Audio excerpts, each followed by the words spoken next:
Um, let's switch now to the NBA. What are your thoughts on the current state of the NBA? It's lost a lot of viewership. The game has changed from a standpoint of how it's being played. Yeah. 3-pointers are being jacked up. I mean, they're shooting them right now as we speak. Yeah. What are your thoughts about Well, the game like that? stylistically, I really miss the way that the game used to be played. The physicality, the difference of offenses. Everybody kind of runs pick and roll, spread offense, jacking up threes now. But the skill level is next level. These kids can, do more things, I think, than the generation before them. But they had to adjust and adapt to the rules, right? The NBA, we faced a reputational problem, with our image. So the malice in the palace and, our dress code and all these different things. So to rebrand the game, I think the rules kind of shifted, not just in the NBA, but also I believe in the NFL with CTE and all the concussions that was happening. So Yeah, they definitely have made a shift. I mean, even the coaches are not wearing suits anymore. yeah, the game has shifted. Now, as far as viewership going down, I think the way people are intaking their information is different. Yeah. There's more highlights that are, people, like to see highlights and quick clicks and things like that. So I don't think they're losing a fan base as far as the visibility. I just think that people aren't sitting down for 2-3 hours anymore just watching whole games. They're digesting it, either through the gambling aspect, on the video game, playing 2K, or either like through social media or YouTube. Do you think the like social positions that they've taken has impacted them at all, or you think it was a temporary thing, or do you think are they turning the corner because they took a lot of heat for that? Yeah, you took a lot of heat, but I think it was necessary for the time. There was a lot going on in those moments that guys experience. It's their lived experience too. And sometimes too much is given, much is required. Right. And so, those guys were very, very bold in taking a stance for the voiceless. Right. As far as our fan base declining because of that, maybe temporarily, but we just signed a new TV deal that's, transformational. Right. There's gambling that happens now that I think people are digesting the game in that way. But to say that it had no impact, possibly, but I don't think they're still being plagued by that right now. Sure. Now, you've been a basketball lifetime. We've had a lot of conversations about basketball. Where do you see the game today versus how you grew up watching the game? Well, for me personally, I hate it where it is today. I'm an old school throwback guy.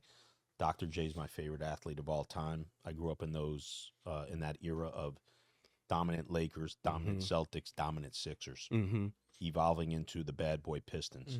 And for that little, and then Michael Jordan took over, and with his ride, I'm old school, man. Like I love Pat Riley's old Knicks.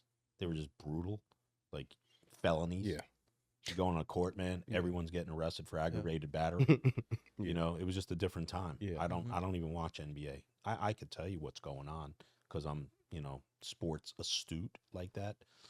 The athleticism's It's through the roof. off the charts. Off the charts. I was watching. I see guys like Ja Morant, Anthony Edwards. Like, how do you not say these guys are freaks? I was watching SGA and Anthony Edwards go at it the other day. Yeah. Holy shit. And and Steph Curry has like revolutionized today's game. Absolutely. So my buddy's a basketball coach, youth. He goes, these little motherfuckers all think they're Steph Curry. Yeah. Jackie shots. Yeah. It's driving him crazy, Yeah, but so, that's just the way. I really can't get down with today's NBA. Yeah. No. Personally. I miss the physicality. Yeah. I miss the rivalries because there's so much freedom of movement now and free agency and things like that. So you know what I feel? I feel everybody's friends now. Yeah. Back in the they day, like each other. They like each other. Back in the day, Too much. Yeah. like if you played, for the Pistons and you played for the Bulls, you ain't talking to each other. Right. It's a straight fight if we see each other outside of the court. Listen, those Bird, Magic, Celtic, Laker, man, that hate was real. It was a real thing. And it was real between the coasts. Yep. Oh yeah, East West Coast. West, Yeah, like that shit was real, man. Yep. Yeah. And I miss that. Well, it's hard though, just to come to the players' defense. Like a lot of these guys have been playing against each other since they were kids. Yeah. So they know each other. Yeah. The AAU circuit. And football too. Same thing. They know each other. They like each other. They feel like it's enough room for everybody to eat. Everybody eats, right? So, that's a part of it. And there was a reputational issue. right? You know, when we were playing, it's physical, and there were fights and things like that. We were getting called the Thug League, right? Yeah, the yeah. Jailblazers, Yeah. all these different I things. love those right? guys. I did. Hey, look, Man, I love those I guys. played in those Ruben eras. Patterson. I Big love Rube. those guys. Big man. Rube will slam you. What? Yeah, those guys back in the days would meet you at the locker room. Man. Charles Oakley and those Man, guys. I miss those guys. Hey, man, they I mean, were hard. Stack out. took on the whole entire Pistons crowd. Man, they got time. they got time. They Yeah. got time. But obviously, you know, the fan base didn't like that because Right. the game was smaller. Mhm. I think the professionalism that these guys are bringing, these guys stay out of trouble for Right. the most part. Like, you don't see a whole bunch of guys, you know, getting in trouble nowadays. I think they're very professional in that way. But I just miss the physicality. I miss the bumping. I miss playing through contact. I think all the teams play the same exact way. Yeah. I'm tired of seeing pick and rolls. I'm tired of seeing, you know, everybody just running to the 3-point line on fast breaks. Speaking of pick and roll, Luka and LeBron in the pick and roll. Oh, yeah. That's going to be special. Oh That's gonna be my special. God. You can't stop that. That's going to be special. Yeah. That's going to be special. You know, it's going to be a matchup problem for anybody, Yeah. you know, trying to guard those two at the end of the game. Got it. Yeah. What's up?